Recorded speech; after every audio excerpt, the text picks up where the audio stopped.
Hello everyone and welcome to BRE's Project Book. If you're new to the channel, welcome. And if you're returning BPP family member, welcome back. Today, I will be sharing how I decorate my family room kitchen tree in my theme colors. Now this video will be a little long, so be patient. Okay everyone, here is the tree. We are going to get it started with a step one, and that is to spread out all the sprigs so the tree can be full. There are some holes here that you can see, and I'm going to try to get those as closed up as I possibly can. And then we will go to step two. So what I'm going to do is I'm going to fast forward some of this, and then we're going to concentrate on the topper.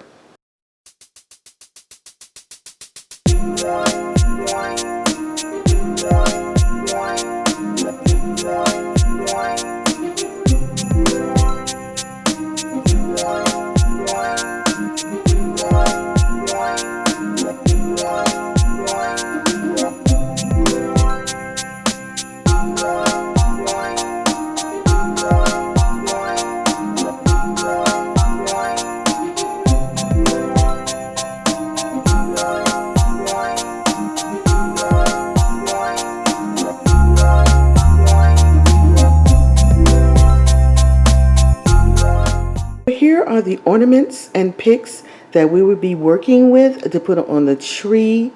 We have these beautiful green ornaments here. We have some beautiful crystal picks that you've seen before. These are our base ornaments, the small ones. And then we have some beautiful crystal ones there. You can see. And then we have some black and white glass balls. We have more picks here, some flowers, and these silver spiny kind of picks. These are so pretty. If you look closer, you can see the little berries on them. And then we come down and we have ribbon, and we have some stars there. I'm not quite sure if I'll be using, but that is what we have to work with. So we're going to start with these spiny picks here and create our topper for our tree.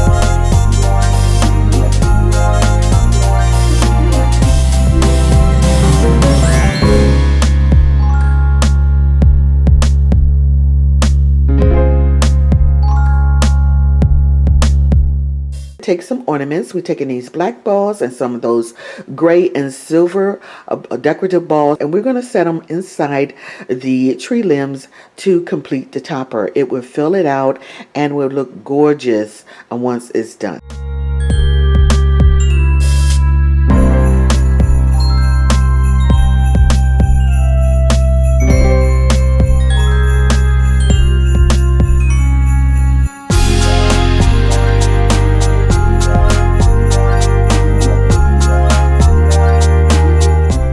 Okay, I finished with the topper. I also incorporated some silver, gray, and light silver balls. I also put some black balls in there to be part of the topper. You can see those stars. Since I had limited amount of those, I just sparingly used those throughout to combine with the rest of the ornaments to make it part of the topper. I only have 8 of them. I think I like it better sparingly like that. I probably would put more ornaments on top so it can look a bit more filled.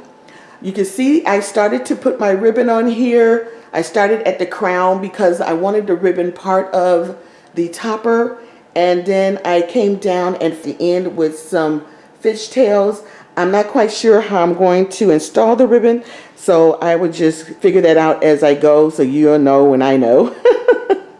So what we're going to do is finish with the ribbon And then we will start putting in the bigger picks to fill in some of the holes. So let's do that. So when I work with ribbon, I work two ribbons at a time, and I normally work with 2 feet or 2.5 feet, no longer than that, because I would like to reuse my ribbon, but I want it at a length that is usable. So I normally layer my ribbon like so.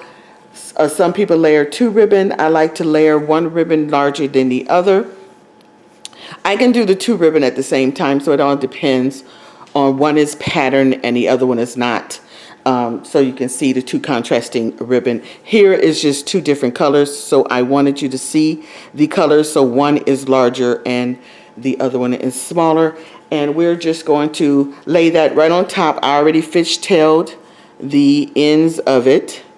So normally what I do is, this one is started at the crown, so what I would come down a little bit and we'll stagger going all the way around the tree, and then we'll start on the second part of the tree and stagger just like that. So that's normally how I install my ribbon. So let's get started.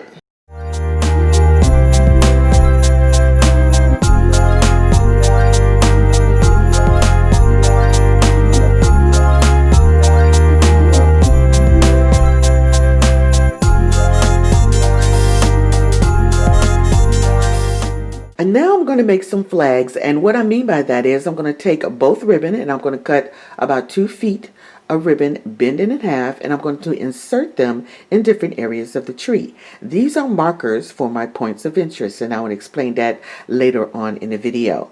Using a lint brush keeps the flocking off the ribbon to a manageable levels anyway. Velvet ribbon and flocking doesn't mix well. So I use a lint brush to try to keep the flocking off the ribbon while I'm installing it. It helps a lot, but you know, flocking will get everywhere eventually, but at least it would keep it down to manageable levels. So I am going to wave the ends of the tails and then we're going to place our markers.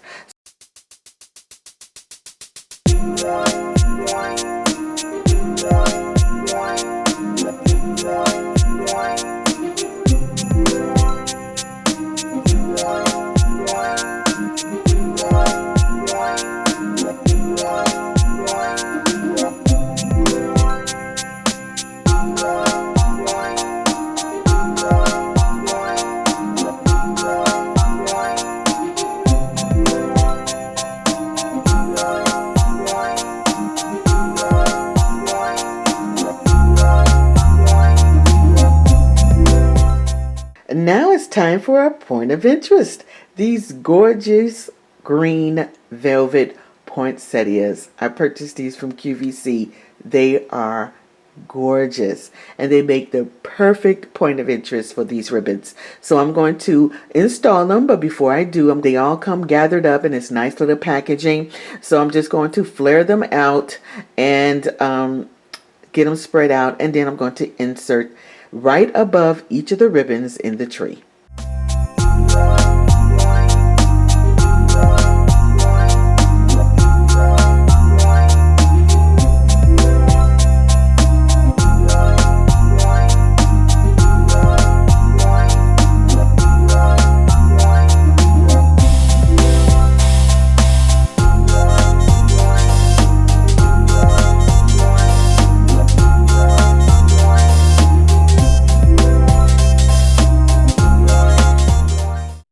Okay everyone, so let me tell you where we are. I finished placing the poinsettias. They are gorgeous on the points where I have the ribbons for my point of interest, and I just set them right there on top of the ribbon. Here's one that's closer that you can get a good look at. I love them. There's the gold trimming.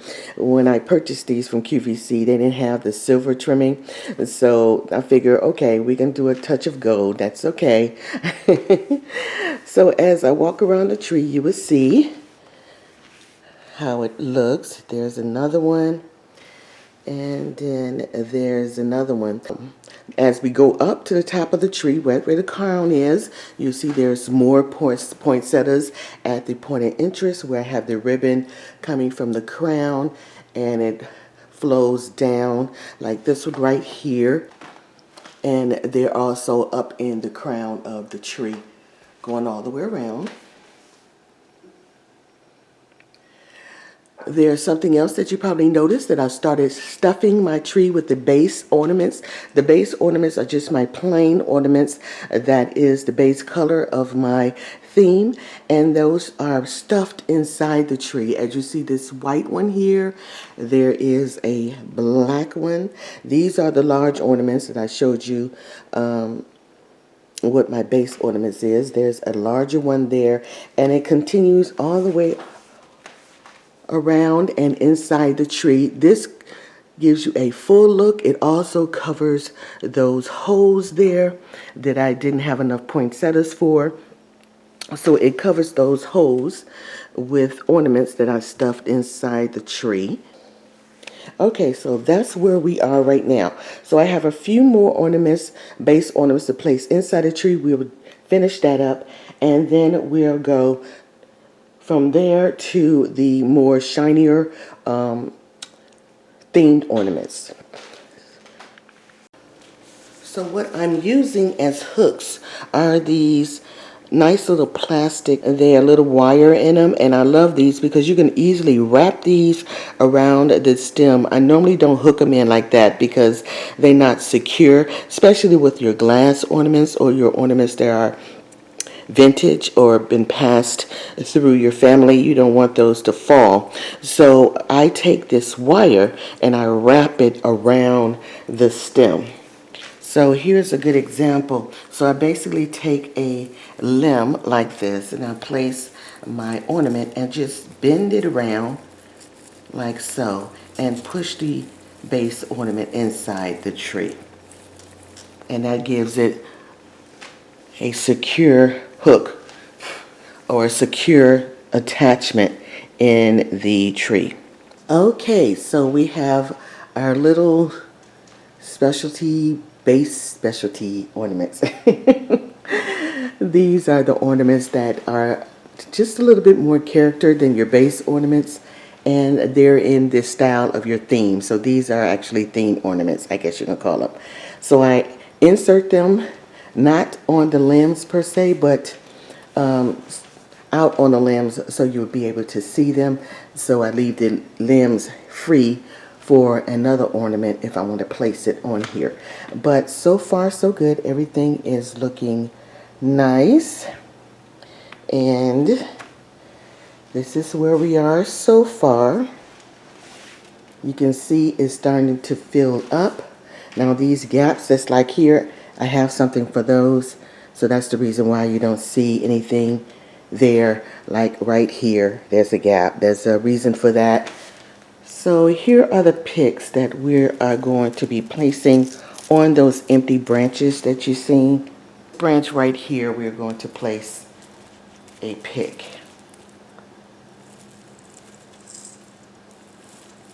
And see, that brings shine to the tree. That looks very nice. So what we're going to do is look for those branches that are empty, and we will be placing picks there.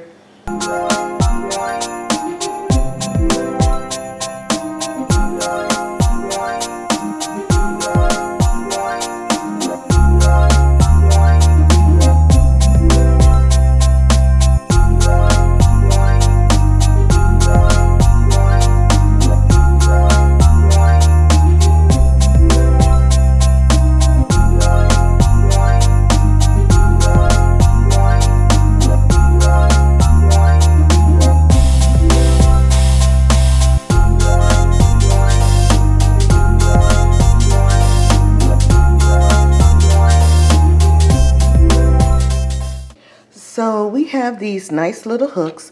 They're silver hooks, and these are what we're going to be using to hang our green ornaments. I've already placed some of them on the tree, so let me show you.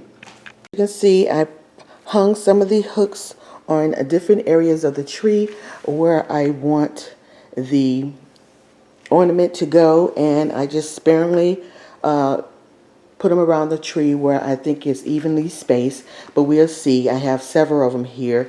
There is another one there hanging. So what we're going to do, I'm just going to go ahead and put the ornaments on those hooks, and then we'll see where we need to fill in. So I'm starting with the larger ornament first. Those normally go at the bottom of the tree, and then as I work our way up, we get to the smaller ones. So we're going to place one here.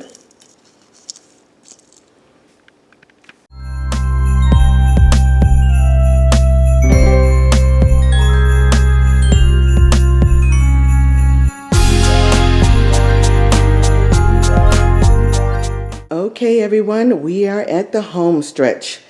I installed the green ornaments, and now we are going to install the last ornaments, and these are these beautiful crystal dangle ornaments, and I am going to put those on the end. They would look like this. I had installed some of them on the limbs, and it's just going to be down at the bottom because the other crystal ones, they are short.